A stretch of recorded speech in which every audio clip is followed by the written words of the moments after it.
Assalamualaikum warahmatullahi wabarakatuh. Perkenalkan, nama saya Muhammad Firasol Haq dari Prodi Sistem Informasi dari kampus Unwaha. Di sini saya akan menerangkan analisis SWOT untuk diri saya sendiri. Pernah nggak sih kalian mikir sebenarnya gue ini orangnya gimana? Apa kelebihan gue?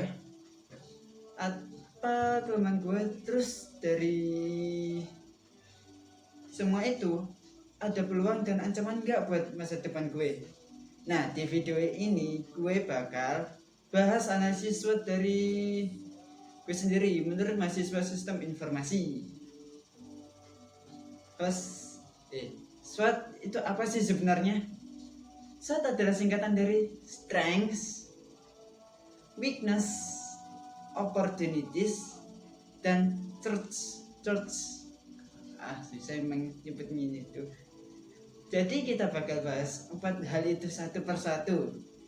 Tentunya dari sudut pandang gue sebagai mahasiswa sistem informasi dari kampus Unwaha. Yuk langsung saja kita mulai. Yang pertama kita bahas ini strengths, atau artinya kekuatan ya guys ya. Oke, bagian pertama adalah kekuatan gue. Apa sih yang bikin gue merasa memiliki nilai lebih?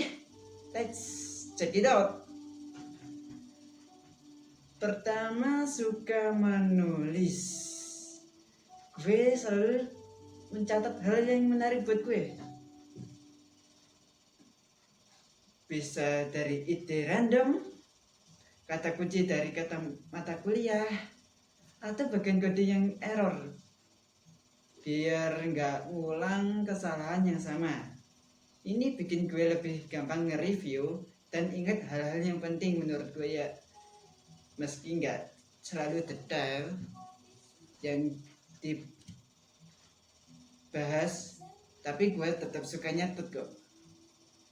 Yang kedua, penasaran dan suka memecahkan masalah. Kalau ada error di kode atau sistem yang gue buat, gue selalu gak bakal nyerah sebelum nemu solusinya. Ya, gue tipe orang yang suka cari-cari referensi sih. Suka uji coba sendiri, dan sampai akhirnya masalahnya kelar. Mudah bergaul, tapi ada tapinya nih. Gue suka gampang banget akrab sama orang yang baru, tapi gak bisa maksa buat dekat sama orang lain yang suka nutup diri atau nggak mau sharing tentang dirinya. Ya memang sih laki-laki nggak cerita tuh yang lainnya. Gua nggak suka maksa, jadi nggak maksa ikut akrab juga. Dan jadi kalau kalian tipenya orangnya asik gitu ya, ngobrolnya nyambung, kita bakal cocok. Jadi sadai-sadai ya sama gue. Yang kedua, kekuatan gue yang kedua yaitu gak gampang terpengaruh gosip atau berita buruk. Gue bukan tipe orang yang gampang percaya berita simpang siur gitu aja, gak bakal. Harus ada fakta dan logika yang jelas, baru gue percaya. Makanya gue sering introspeksi diri sebelum menelan mentah-mentah suatu informasi. Selanjutnya, kekuatan gue selanjutnya yakni suka dengerin pendapat orang. Ya, itu benar. Gue selalu terbuka buat masukan dan kritik, karena menurut gue kalau mau berkembang kita harus dengerin sudut pandang orang lain juga kan. Gak boleh kita harus sok gue yang paling bener nih, gak mau dengerin apa itu. Apa itu pendapat apa itu? Enggak. Gue bakal dengerin enggak pendapat kalian.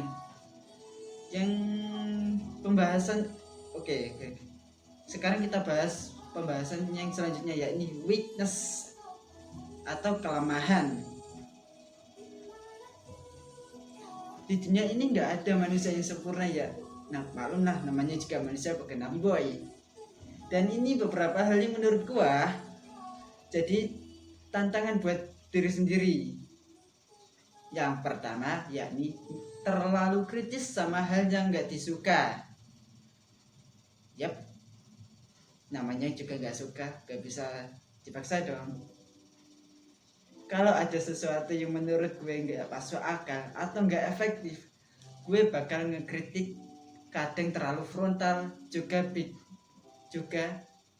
jadi bikin komunikasi kurang enak. Jadi gue itu orangnya belak-belakan banget gitu kalau nggak suka sama pembahasan atau apapun itu.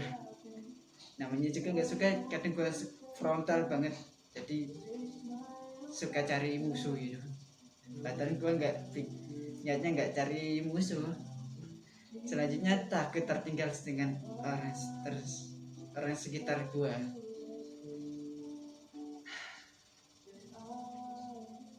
Gue sih sering ngerasa takut kalau orang-orang di sekitar gue lebih berkembang.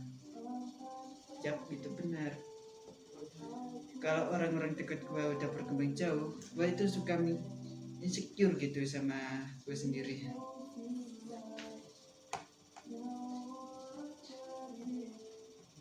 Selanjutnya, sulit termotivasi kalau tekanannya setengah-setengah. Nah, setengah-setengah. Sulit termotivasi kalau tekanannya setengah-setengah. Kalau tantangannya biasa saja, gue malah jadi males-malesan gitulah. Ya tantangannya gitu-gitu aja, nggak berat-berat amat. Gue butuh tantangan yang lebih serius buat perform secara maksimal. Jadi apa itu tantangan setengah-setengah? Enggak lah, lanjut pembahasan.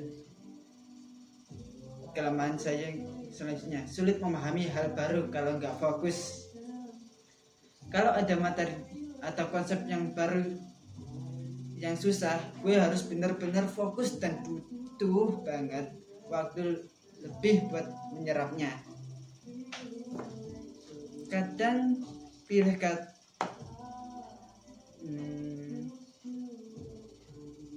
orang gue dikasih informasi gini ya, tentang modul baru tentang Laravel. Sekarang udah Laravel 12 ya kayaknya. Ya sekarang gue masih di Laravel 10. Nah itu kadang susah memahami modul baru gitu. Yang selanjutnya nggak mau bertele-tele ya, pembahasan selanjutnya. Kadang salah pilih kata saat ngasih masukan. Gue suka ngasih saran ke orang lain, tapi kadang pilihan katanya terlalu bak-bakan. Akhirnya bukannya membantu, malah bikin orang lain tersinggung. Aduh, ini yang susah. Yang selanjutnya, perfeksionis tapi malah lama selesai. Gue itu suka perhatiin detail-detail kecil gitu. Gue sering terlalu fokus sama hal detail kecil, jadinya pekerjaan malah lama kelar. Padahal kadang yang penting itu selesai dulu ya kan ya.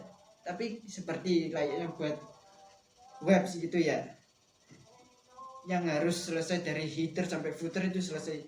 Tapi gue malas fokusnya di bagian hover. Kalau ini animasi tampilan gitu, padahal itu harusnya belakangan ya, harusnya selesai dulu aplikasinya, baru bagian itu pengembangan developernya. Yang kelemahan gue yang selanjutnya yaitu kurang spontan dalam berbicara. Gue butuh persiapan yang benar-benar matang sebelum ngomong di depan banyak orang, dan ini benar-benar yang sangat sulit saya atasi ini. Gue bener-bener kurang spontan kalau nggak ada persiapan sama sekali. Sebelum ngomong di depan banyak orang, kalau nggak kadang gue ngeblank atau ngomongnya nggak jelas gitu. Apa yang gue omongin itu nggak jelas banget karena nggak ada persiapan sama sekali. Selanjutnya, sulit bertahan di organisasi yang nggak efisien menurut saya. Kalau sistemnya ribet dan nggak produktif, gue bakal cepat kehilangan minat buat bertahan di organisasi itu. Apalagi organisasinya nggak jelas gitu, dipaksa masuk, enggak dengan gue keluar aja. Dan selanjutnya, pembahasan selanjutnya yakni opportunities, yang berarti peluang. Sekarang kita bahas peluang yang bisa gue manfaatin dari kekuatan yang gue punya tadi ya. ya dari strength jadi yang pembahasan kita saya jelaskan tadi di awal. Peluang pertama ya ini industri TI lagi booming guys. Sekarang apa sih yang enggak TI, dikit-dikit TI sekarang ya. Dunia TI berkembang pesat terutama di bidang sistem informasi, artinya peluang kerja dalam proyek di bidang ini makin banyak dong. Dikit-dikit TI karena yang kedua bisa belajar dari komunitas dari teknologi ada. Nah ini kadang gue nyari grup atau komunitas tentang TI meski saya gue join doang, kadang kagak nimbrung di dalamnya, baca-baca doang. Ada banyak komunitas online yang bisa bantu gue belajar lebih cepat dan ngadepin solusi dari masalah yang gue hadapin. Selanjutnya peluang selanjutnya yakni kemampuan mencatat dan dokumentasi yang berguna, yakni ini tadi kan gue sentuhin banget kan, nulis dikit-dikit nulis meski kagak jelas tapi gue paham apa yang gue tulis. Di industri IT dokumentasi itu penting banget kan, kebiasaan gue mencatat ide dan error bakal berguna banget buat kerja nanti. Yang peluang selanjutnya banyak peluang freelance dan project web. Ini karena permintaan sistem berbasis web yang tinggi, gue bisa manfaatin skill gue buat proyek freelance atau startup sendiri atau bahkan buat perusahaan sendiri kalau bisa. Oke, selanjutnya terbiasa introspeksi diri. Nah ini membantu gue banget buat terus berkembang tanpa terdistraksi hal-hal yang nggak penting. Jadi dikit-dikit harus introspeksi diri gue ini. Nah itu peluang. Yang terakhir, pembahasan terakhir yakni threats, yang berarti ancaman. Kita masuk ke ancaman. Apa saja yang bisa menghambat perkembangan gua? Yang pertama, persaingan di dunia IT sangat ketat. Kalau nggak terus belajar, kita ketinggalan jauh sama orang lain.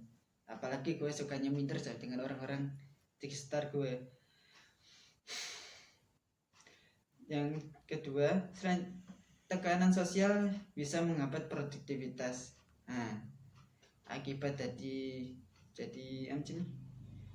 terlalu mikirin perkembangan orang lain, kadang malah bikin stres sendiri. Apalagi orang-orang terdekat saya itu sudah bisa gini, sudah bisa gitu, pencapaian ini, pencapaian itu, insecure gue. Selanjutnya, kurangnya spontanitas dalam berbicara bisa jadi hambatan. Nah ini masih susah banget. Di dunia kerja kita sering dituntut buat berbicara spontan dan menyampaikan ide dengan jelas. Selanjutnya, terlalu kritis menyebabkan konflik. Kalau nggak dikontrol, sikap terlalu kritis bisa komunikasi kurang nyaman. Lanjut lagi ya, tantangan beradaptasi di lingkungan yang kurang efisien. Harus belajar lebih fleksibel biar tetap bisa produktif dan di kondisi apapun. Udah itu saja dari analisis SWOT dari diri gue sendiri ya, mahasiswa sistem informasi dari kampus Unwaha. Gimana? Kalian sudah bikin SWOT buat diri sendiri belum? Kalau belum, coba deh buat. Semoga video ini bermanfaat. Jangan lupa like, comment, dan subscribe. Sampai jumpa di video selanjutnya. Assalamualaikum warahmatullahi wabarakatuh.